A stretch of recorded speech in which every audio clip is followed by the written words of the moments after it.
Pile ou face, votre podcast avec Gaspard Martel.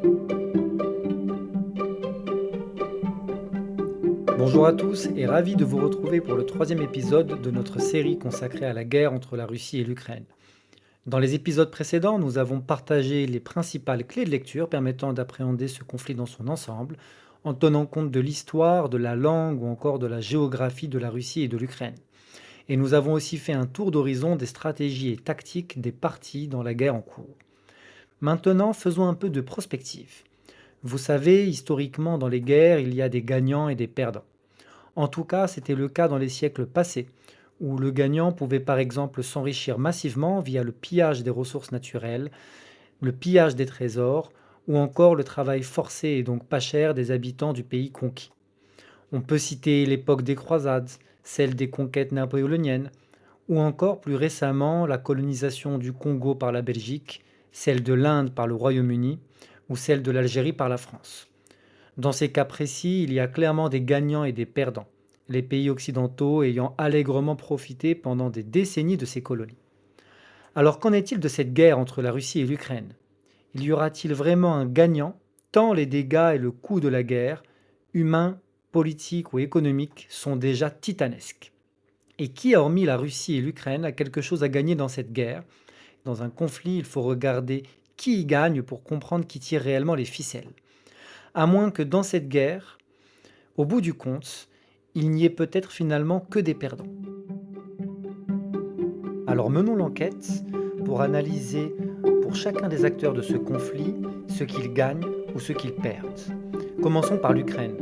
L'Ukraine a évidemment gagné en visibilité, en unité nationale et en reconnaissance internationale, car avant ce conflit, qui savait vraiment placer Kiev sur une carte? Oui, mais à quel prix? Des villes détruites, voire rasées, des millions d'Ukrainiens soit morts, soit blessés, soit déplacés, et en plus de ça, l'État ukrainien est aujourd'hui sous perfusion financière étrangère et devra bien rembourser à un moment donné tant les économies de ses créanciers sont aux abois. Il faut ajouter à cela l'amputation d'environ 20% de son territoire que le Kremlin ne rendra jamais, reconnaissance internationale ou pas. Ainsi, l'Ukraine a déjà perdu sur le plan humanitaire, économique, géographique et ne gagnera jamais sur le plan militaire. En revanche, ce conflit a renforcé son unité et le sentiment d'appartenance à une cause commune et permettra sans doute à moyen terme son entrée dans l'Union européenne, même si évidemment, vous l'aurez compris, jamais elle n'entrera dans l'OTAN. Par ailleurs, c'est clairement une victoire médiatique, tout du moins dans les médias et opinions occidentaux, qui ont tant vanté la résistance ukrainienne et glorifié son président Zelensky. Bien maigre lot de consolation, me direz-vous, pour l'Ukraine, qui ne sera donc pas du côté des gagnants, même si elle ne sera pas non plus totalement vaincue militairement, compte tenu des aides massives de ses alliés. Elle ressortira, à la fin, c'est une certitude, de cette guerre terriblement affaiblie. Regardons maintenant du côté de l'autre belligérant de ce conflit, la Russie, qui, elle, aura sans doute, comme discuté dans le précédent épisode, gain de cause sur ses objectifs de guerre. La souveraineté sur les républiques autonomes du Donbass et sur la Crimée, la privatisation de la mer d'Azov et la non-adhésion à long terme de l'Ukraine dans l'OTAN. Par ailleurs, Moscou a su réorienter son économie, présentant même un taux de croissance insolent de plus de 4% en 2024, contre moins de 1% dans l'Union européenne. Même si évidemment elle souffre d'effets connexes comme une grave crise inflationniste, avec une inflation en moyenne de plus de 10%, qui l'a d'ailleurs obligée à monter ses taux directeurs à un niveau historique, plus de 20%, ce qui constitue un record depuis des décennies. Mais elle a évidemment beaucoup perdu. Plus d'1 million d'hommes, un accès au marché européen, qui est pour rappel le plus grand marché de consommateurs au monde en pouvoir d'achat cumulé, son statut diplomatique en Europe et plus largement en Occident, et elle a dû s'allier, pour ne pas dire se compromettre, avec des pays comme l'Iran ou la Corée du Nord, au régime contesté. Elle devra évidemment leur rendre la monnaie de leurs pièces, tôt ou tard. Enfin, la Russie est de plus en plus soumise économiquement à la Chine, car si la Chine lui achète effectivement son gaz massivement, c'est à prix cassé. En effet, la Chine paye entre 270 $ et 300 $ pour 1000 m3 de gaz, contre 450 $ en moyenne en Europe pour l'année 2021. Elle est d'ailleurs, par ailleurs, obligée d'importer des biens de qualité médiocre, devenant un véritable déversoir des produits soit mal faits, soit n'ayant pas accès au marché très réglementé, pouvez regarder, hein, c'est public. Par exemple, sur Reuters, vous trouverez des articles sur des camions chinois de la marque Shackman. Plus de 4000, voire même 5000 camions qui ont été importés en 2023 par la Russie, mais qui avaient des vrais problèmes de conformité au niveau des freins et qui étaient donc en fait inutilisables. Et ce n'est qu'un exemple parmi d'autres. Par ailleurs, la Russie ne dispose en retour en fait d'aucun accès privilégié au marché intérieur chinois. Et cette dernière est d'ailleurs toujours plus protectionniste, car elle a aussi sa part de difficultés économiques. Donc c'est vraiment une relation à sens unique, pour ne pas dire une relation de dominant à dominé. Et c'est là, si besoin était de le rappeler, hein, c'est la parfaite illustration qu'en géopolitique, il n'y a que des relations d'intérêt. La Chine n'aide pas la Russie par bonté d'âme ou par proximité idéologique, en tout cas pas seulement. Elle l'aide parce qu'elle y a elle aussi un intérêt qui est principalement économique. Alors oui, Moscou atteindra sans doute ses objectifs de guerre. Elle dispose désormais d'une industrie militaire qui tourne à plein régime et a entamé un réarmement massif. Oui, la Russie a su se retourner économiquement et est l'un des leaders du nouveau bloc des BRICS et a même initié les fondations d'un contre-système financier en développant et en lançant le système SPFS, concurrent du SWIFT américain.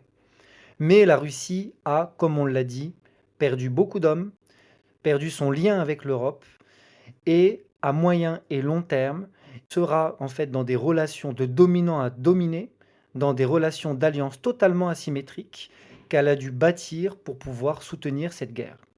Finalement, même si la Russie atteindra sans doute tout ou partie de ses objectifs, le coût qu'elle a dû payer et qu'elle paiera dans le futur est considérable. Ainsi, à l'instar de l'Ukraine, et même si elle arrive à ses fins, la Russie ne ressortira pas comme une gagnante à proprement parler de cette guerre. D'ailleurs, si c'était à refaire, le referait-elle? Rien n'est moins sûr. Alors vous l'aurez compris, la Russie et l'Ukraine s'enlisent et l'Europe se fatigue. Mais alors qui pourrait bien tirer profit de cette guerre et de ce conflit ouvert entre ces deux pays? Eh bien regardons par exemple du côté de nos grands amis américains. En effet, Washington tire plusieurs gains stratégiques, économiques et industriels de ce conflit. Prenons trois exemples frappants sur lesquels, vous allez le voir, les Américains ont allègrement profité, en tout cas au moins économiquement, de cette guerre. Tout d'abord, via la vente d'armes. En effet, depuis le début de la guerre, le complexe militaro-industriel américain tourne à plein régime. 318 milliards de dollars d'exportation d'armes en 2024. C'est un record historique pour les États-Unis. Et cela représente même plus de 30% par rapport à l'année 2023 qui, elle, était déjà historiquement très élevée. Et cela vient notamment des achats massifs de l'Ukraine en armes américaines et des autres pays de l'OTAN. Deuxièmement, via l'exportation massive de son gaz naturel liquéfié, le fameux GNL, qu'elle exporte désormais massivement vers l'Europe. En effet, depuis le début de la guerre, si on prend par exemple l'année 2022, la hausse des exportations américaines en GNL vers l'Europe a bondi de plus de 141%. Et les États-Unis sont même passés devant le Qatar, devenant le premier fournisseur de l'Europe et représentant plus de 64% des importations européennes. Et en mètres cubes, pour vous donner quand même des ordres de grandeur, cela représente près de 90 milliards de mètres cubes livrés par exemple en 2022, contre normalement sur les années précédentes en moyenne à peine 30 milliards. Et cela est notamment lié au fait que la demande européenne, auparavant largement couverte par la Russie, a été réorientée vers les États-Unis. D'ailleurs, vous vous souvenez, dans l'épisode précédent, on avait évoqué le sabotage de Nord Stream 2, le gazoduc reliant la Russie à l'Allemagne. Alors ici, à qui profite le crime? C'est plutôt clair, non, les Américains en ont clairement tiré profit. Enfin, troisième profit évident, et plus récent d'ailleurs, c'est le récent accord entre les Américains et les Ukrainiens permettant aux Américains d'exploiter les gisements de terres rares, sujet hautement stratégique dans le monde d'aujourd'hui et encore plus dans le monde qui vient. Alors certains diront que les Américains ne sont que les défenseurs du monde libre, que évidemment ce n'était pas l'objectif primaire, mais d'autres y verront une instrumentalisation de l'Ukraine comme terrain de guerre par procuration contre la Russie et ses alliés. Leur objectif était peut-être en fait tout simplement de couper l'axe énergétique Moscou-Berlin, d'affaiblir l'industrie allemande, d'isoler la Russie et de forcer les pays européens à se réaligner sur les intérêts américains. Ouvrons une parenthèse pour rappeler que les Américains ne sont évidemment pas à l'origine directe de cette guerre. C'est bien Poutine qui l'a déclenchée. Mais les Américains n'ont-ils pas mené cette campagne expansionniste de l'OTAN vers l'Est, comme évoqué dans le premier épisode, poussant le Kremlin à intervenir militairement par peur de l'encerclement? Et ne pas intervenir militairement pour stopper Poutine, n'était-ce pas en creux une forme d'autorisation implicite à envahir l'Ukraine pour Vladimir Poutine? En effet, soyons lucides, quand les Américains veulent intervenir, ils le font. Et l'histoire récente en témoigne. S'ils ne l'ont pas fait ici, c'est bien parce qu'ils devaient avoir un certain intérêt. Et il ne s'agit pas ici de théories complotistes, mais simplement de faits qu'il suffit de regarder froidement. Alors ça, c'est ce que les Américains ont gagné. Maintenant, regardons aussi ce qu'ils ont perdu.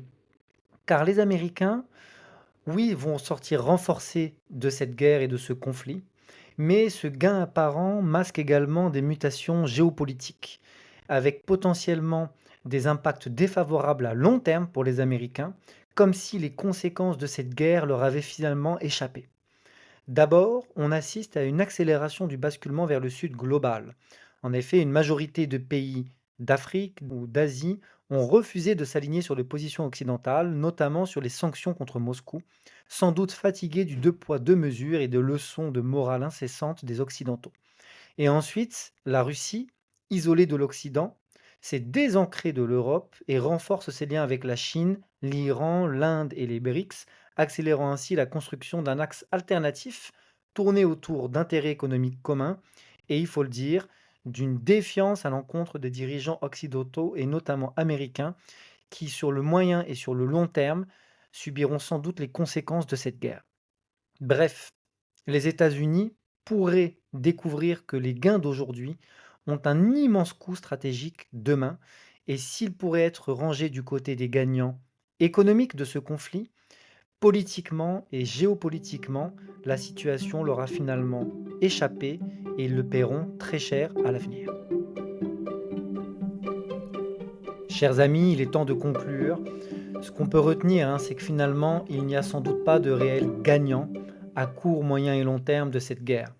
En effet, la Russie a tout de même perdu sa réputation, s'est totalement désancrée du bloc occidental, a perdu des millions de vies et a dû nouer de nouvelles alliances totalement déséquilibrées, voire même dangereuses, et ce pour garantir sa souveraineté sur quelques territoires et avoir la garantie que l'Ukraine n'entrerait jamais dans l'OTAN.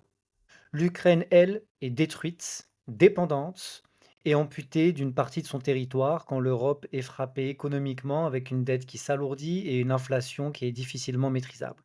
Enfin, les États-Unis ont gagné sur le terrain économique à court terme, mais ont vu la situation géopolitique leur échapper totalement, accélérant ainsi le basculement du monde vers de nouveaux équilibres mondiaux qu'on discutera dans le prochain épisode. Finalement, on s'oriente vers une guerre sans gagnant, et cette guerre aura aussi démontré une chose. Dans un monde moderne, interconnecté, fondé sur des alliances et un haut niveau de médiatisation, il n'est plus rentable de faire la guerre. Ainsi s'achève ce troisième épisode de notre série Russie-Ukraine. Merci de nous avoir écoutés.